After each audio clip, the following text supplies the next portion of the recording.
The Ari Lee building is now just a shadow of its former self. When the Ari Lee Hotel first opened its doors to guests on November 16, 1926, this entryway housed a grand reception desk. Now, it's an occasional sitting room for low-income residents. Tourists sat in these phone booths. Instead, residents now use their cell phones. And they get great reception thanks to the 5 cell phone towers disguised as chimneys on the roof. This room was the grand ballroom. Now, area social service groups serve weekly meals here. And here was a haberdashery owned by a retired vaudeville star. And here was the town's finest barbershop. It's just not that way anymore. You said it's sad. I think there's almost a kind of a ghost-like archaeology that's there. It sort of evokes the romanticism of thinking about the past as well. Simpson talks about the unique details that still make the Ari Lee a grand place. Sort of Georgian building, the grand house, like if you think Carter's Grove or something like in the eastern part of Virginia, you would have a grand staircase like that.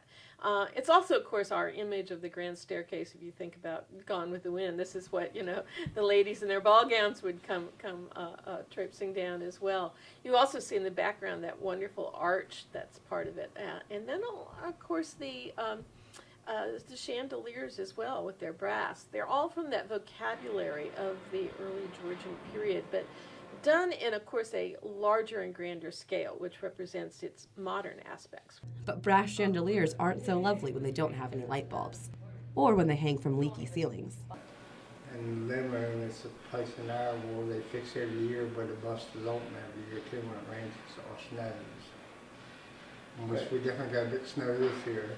It happens every year for 18 years. Yes, ma'am. Rain, apparently, is a big issue.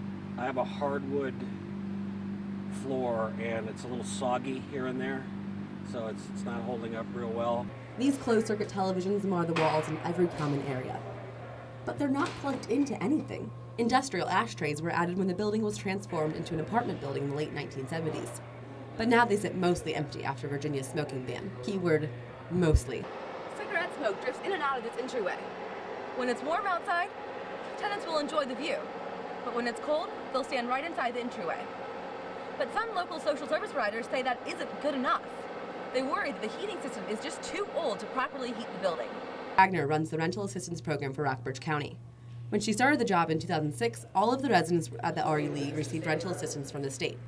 But conditions at the Ari Lee worried her. Ended up asking my compliance officer from Richmond if she would come down and do an inspection on the whole building, and she did. And they wrote up all of their findings and asked them to have them repaired. The issues were not addressed. And they gave them one more chance, and when they came back the last time, they terminated their contract. So then all of our tenants were given the chance to get a voucher and stay there or move somewhere else. About 20 people still receive vouchers to live there. William McClung, who owns the building with Lowry Tucker and Buck Mines, tells the story differently. They asked us to repaint the interior of the building. We hired 2 contractors and repainted the interior of the building, spent $40,000 repainting the interior, and 30 days after that we received notice that they were canceling the VHDA or the program for the whole building because there was nothing that they asked us to do that we didn't do. Agner no longer has close ties to the building. She helps the 20 or so residents living there on rental assistance only on a case-by-case basis now. But the city of Lexington does still require inspections, at least every other year. Oh, we continue to go in there, yeah.